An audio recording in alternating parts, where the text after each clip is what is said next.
didn't expect those honors. Tell me if I'm talking too loud, because it drives me crazy. Getting older and losing your hearing when people don't talk loud.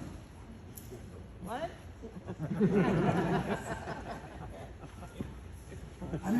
I'm the last one. I know it's been a long night, although just a great honor.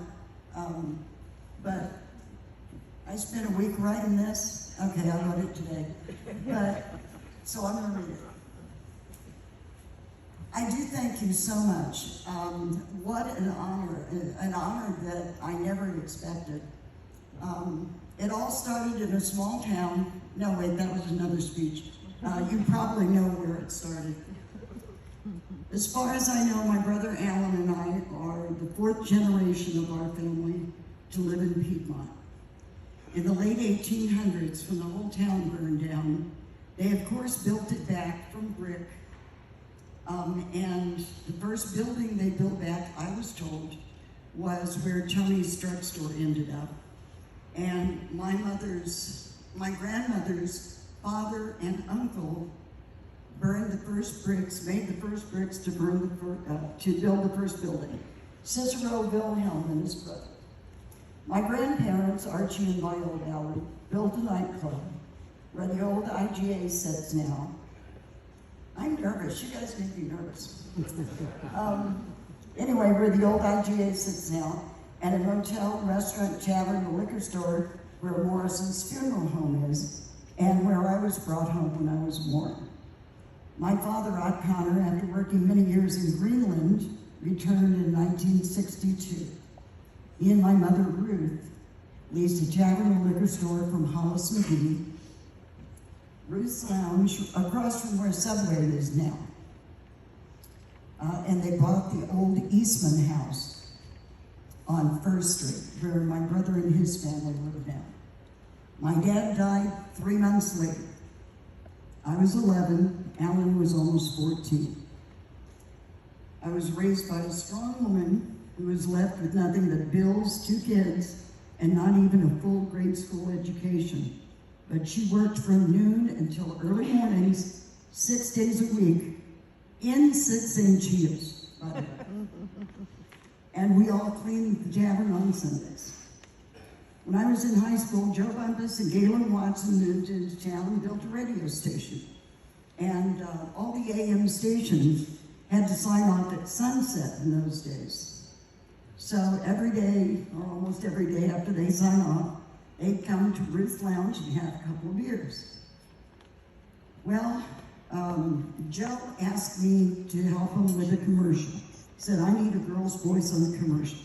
So I did this commercial with Jimmy Haggett, 60-second commercial. I got to say cool, smooth, and It was for an air conditioner, but I was hooked. My brother asked me a while ago, don't get up there and tell any stories that embarrass me.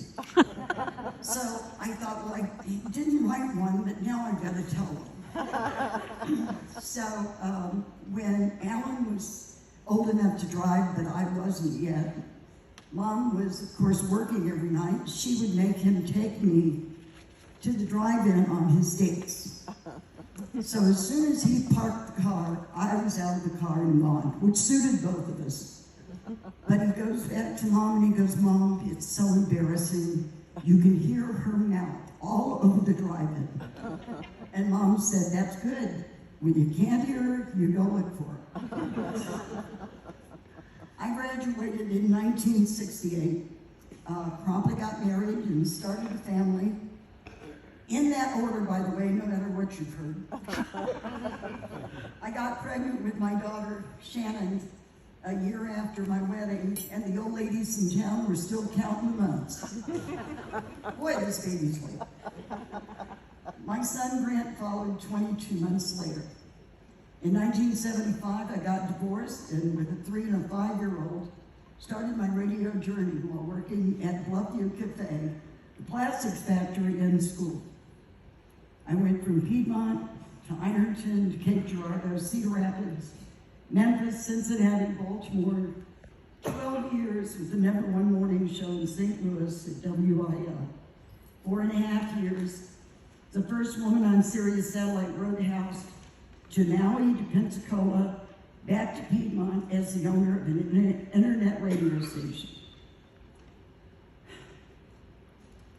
You people make me nervous.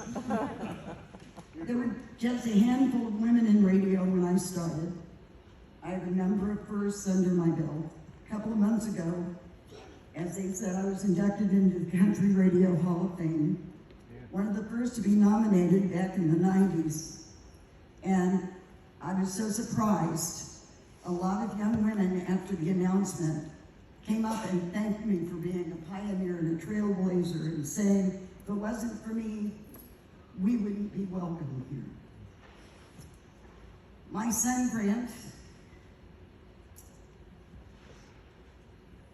my daughter, Shannon, who, by the way, gave me another heart, my granddaughter, Megan, my mother, my brother, who gave me my first radio training. I'm giving you credit, so get off my back. And some of the good old boys in radio who had the courage and insight to believe a woman could succeed in a man's business are the people who made this possible. I've won awards, hosted worldwide syndicated shows, met many of my heroes like Captain Kangaroo. That was a big one for me. I was almost late for school every day because I had to watch that show. Marty Robbins, Mickey Mantle, Jerry Lee Lewis, Loretta and Conway, Dolly, Johnny Unitas, and many more. Danny Thomas. It's been a long journey that began and ended here. I was and remain and never pretended to be anything but a little girl born in a small town tavern with a country jukebox. Thank you.